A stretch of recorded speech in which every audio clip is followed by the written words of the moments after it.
28 जानेवारी 2026 महाराष्ट्राच्या राजकारणाला धक्का देणारी एक बातमी समोर आली. राज्याचे उपमुख्यमंत्री अजित पवार यांचे विमान बारामतीमध्ये कोसळले. पण हे का घडले? हवामान खराब होते की विमानात तांत्रिक बिघाड? या सर्व प्रश्नांची उत्तरे एका लहानशा नारंगी पेटीत दडलेली आहेत, ज्याला आपण ब्लॅक बॉक्स म्हणतो.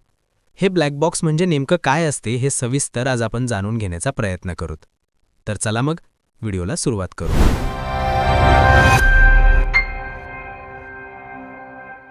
जिल्हा परिषद निवडणुकीच्या प्रचारसभांसाठी उपमुख्यमंत्री पवार हे बारामतीत येणार होते.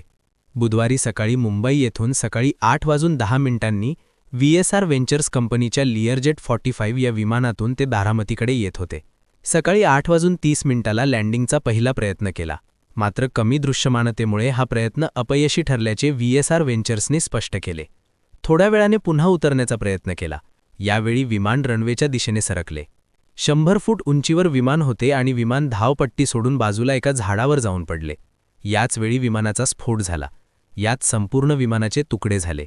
यात उपमुख्यमंत्री पवार यांच्यासह PSO विदीप जाधव, वैमानिक captain Sumit Kapoor, first officer Shambhavi Pathak, flight attendant Pinky Mali यांचाही मृत्यू झाला. बारामतीच्या इतिहासातील बुधवार हा काळा दिवस ठरला. पथकाने तपासासाठी ब्लॅक बॉक्स ताब्यात घेतला आहे. अजित पवार यांना घेऊन जाणाऱ्या विमानाचा अपघात नेमका कशामुळे झाला?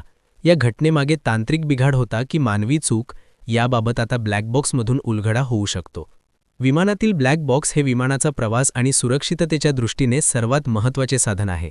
गंमत म्हणजे याला ब्लॅक बॉक्स म्हटले जात असले तरी प्रत्यक्षात याचा रंग गडद नारंगी असतो, जेणेकरून अपघाताच्या ढिगाऱ्यात तो सहज सापडावा.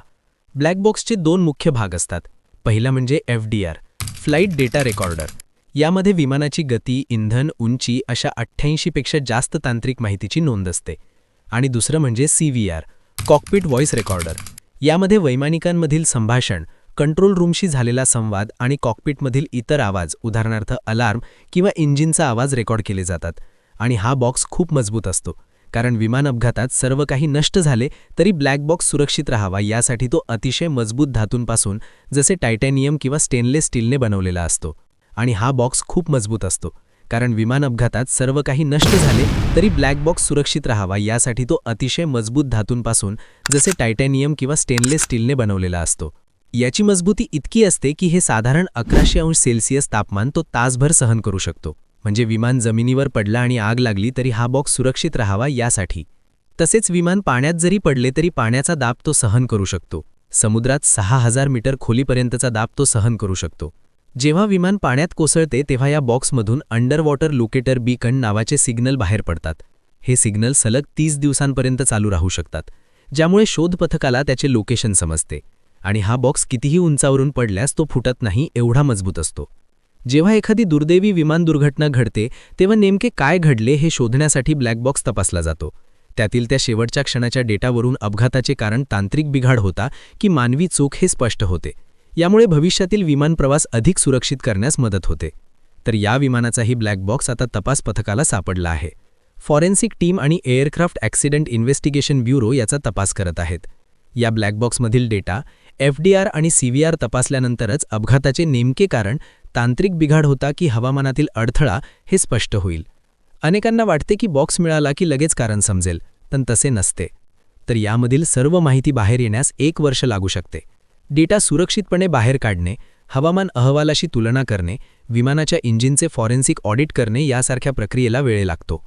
आंतरराष्ट्रीय विमान वाहतूक नियमांनुसार अपघाताचा प्राथमिक अहवाल साधारण 30 दिवसांच्या आत प्रसिद्ध केला जातो. यामध्ये ब्लॅक बॉक्समधून मिळालेली काही महत्त्वाची तांत्रिक माहिती आणि संभाषणाचे काही अंश असू शकतात. जर ब्लॅक बॉक्स सुरक्षित असेल तर त्यातील डेटा काढण्यासाठी साधारण 2 ते 4 आठवड्यांचा काळ लागू शकतो. दिल्लीतील एअरक्राफ्ट ॲक्सिडेंट इन्व्हेस्टिगेशन ब्युरोच्या लॅबमध्ये हा तपास केला जाईल. जर ब्लॅक बॉक्स आगीमुळे किंवा आघातामुळे खराब झाला असेल तर तो डिकोड करण्यासाठी जास्त वेळ लागू शकतो. अशा परिस्थितीत काही वेळा तो परदेशात देखील पाठवला जातो, ज्यामुळे माहिती मिळण्यास काही महिने लागू शकतात. ब्लॅक बॉक्सचा डेटा, हवामान अहवाल, विमानाच्या मेंटेनन्स रेकॉर्ड आणि प्रत्यक्षदर्शींचे जबाब या सर्वांचे विश्लेषण करून अंतिम अहवाल येण्यास साधारण 12 ते 24 महिने लागतात. हा अपघात फक्त एका नेत्याचा मृत्यू नाही, तर विमान सुरक्षितेवर प्रश्नचिन्ह निर्माण करणारी घटना आहे. ब्लॅक बॉक्समधून मिळणारे प्रत्येक उत्तर भविष्यातील हजारो प्रवाशांचे प्राण वाचवू शकते. सत्य बाहेर येईलच, तोपर्यंत अफवांवर विश्वास ठेवू नका. चॅनलला सबस्क्राईब करा आणि तुमचे विचार कमेंटमध्ये सांगा.